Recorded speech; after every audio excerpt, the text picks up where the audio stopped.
بونجور. قبل بمرة قدمت لكم وصفة كعك بيانسون دخلها بيض. اليوم حابة اقدم لكم وصفة كعك بيانسون بغير طريقة من دون بيض. تابعوني للآخر لحتى تتعرفوا على المكونات وطريقة التحضير. ولحتى نعمل هالوصفة بحاجة لكباية ونص سميدة رقم 2 سيمولينا رقم 2، وبحاجة لكبايتين طحين منخولين، بحاجة لكباية سكر أبيض عادي، وفيكم تستعملوا سكر بودرة إذا حبيتوا، وهون بحاجة لكباية وتلت سميدة فرخة، يعني طحين فرخة. وكمان للطعمة نعطيها نكهة بحاجة لملعقتين كبار ينسون ناعم، ملعقة صغيرة محلب، ملعقتين كبار حليب بودرة. كمان هون أنا عندي ربع كباية ماء الزهر، فيكم تستعملوا ماء زهر وماء ورد، وما بتحبوا هالنكهات فيكم تحطوا فانيلا إذا بدكم. وكمان عندي جوزة الطيب، بدي ابرش مقدار نص ملعقة صغيرة جوزة الطيب. هون عندي ملعقة صغيرة خميرة البيرة، خميرة فورية. هون عندي نص ملعقة كبيرة بيكنج باودر. عندي ربع كوب زيت نباتي، نص كوب سمنة بلدي، نص كوب زبدة دوبتها بحرارة الغرفة. هلا ما بده يستعمل السمنة في يحط كباية زبدة. وهون عندي تلت الكوب حليب فاتر فتور لحتى لي دوب فيها الخميرة. أول شي لحط الخميرة بالحليب وأحركهم. هلا أول شي رح نازل كل المكونات الجافة، حنزلها كلها فوق بعضها.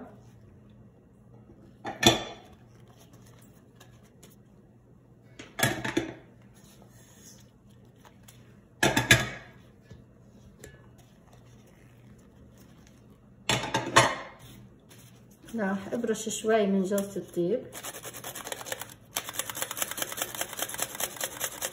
بقت البيكنج باودر، بقلبهم بايدي فوق بعضهم. هلا بنزل الزيت،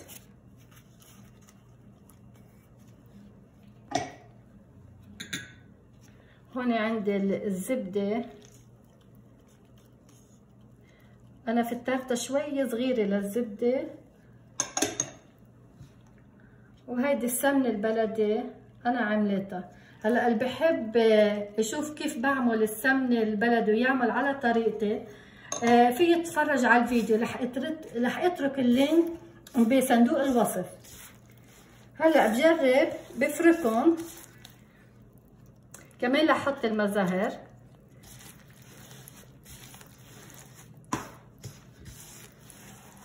هذه الطيبه طلعت. هلا اذا جينا لنزين الطحين والطحين الفرخه والسميد الرقم 2 بيطلع كل واحد منهم 250 جرام، بس اذا جينا نكيلهم بالكبايه كل واحد بيطلع مقياس شكل.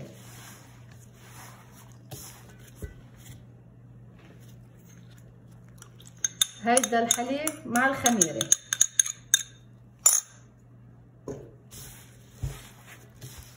هلا بدي اعجنهم مع بعضهم.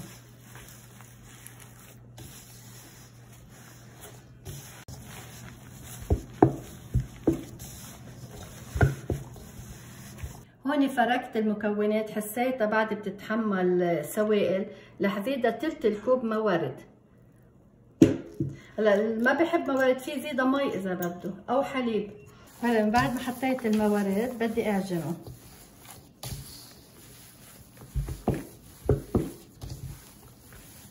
وهلا من بعد ما خلصت عجن الكعكه بيانسون بدي ريحها ساعه وبرجع لكم. وهلا من بعد ساعه رجعت لكم لحتى نكفي شغل كعك اليانسون سوا. هلا هون العجينه ريحناها ساعه، قبل ما نقطعها لازم اعجنها شوي صغيره.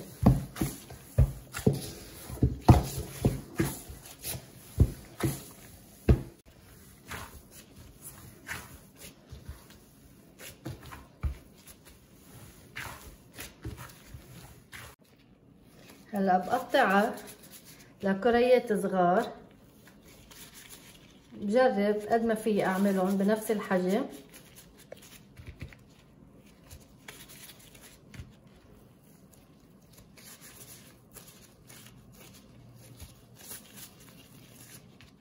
هلا خلصت من تشكيل من تقطيع العجينه، بدي بلش اعملها روندوليت. انا هون عندي نص كبايه سمسم دجاج شريته محمص، مش رح احط على الكل سمسم، نتهم بالسمسم شويه رح اقسمهم، بس رح احط السمسم حده وحبلش فيهم.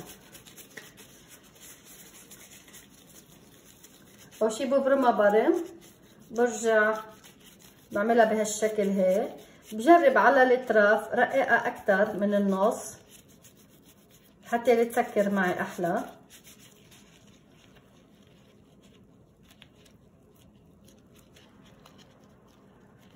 وبحطها على السمسم. هلا في اعملها على الطاولة اذا حبيت.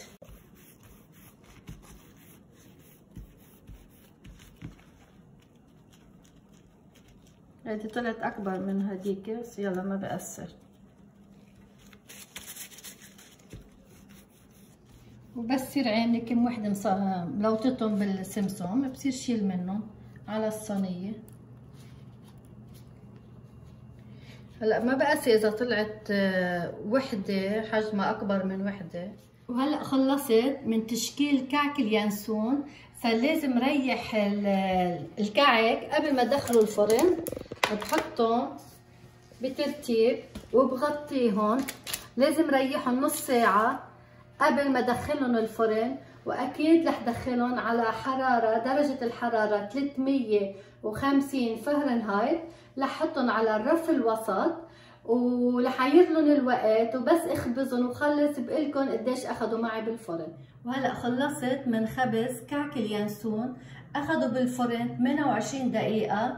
انا ما دورت الفرن من فوق، هن حمروا كلهم، وهيدا كعبه حمر من الكعب والوجه، وطلعوا مقرمشين يعني كرانشي، كتير طيبين نكهتهم.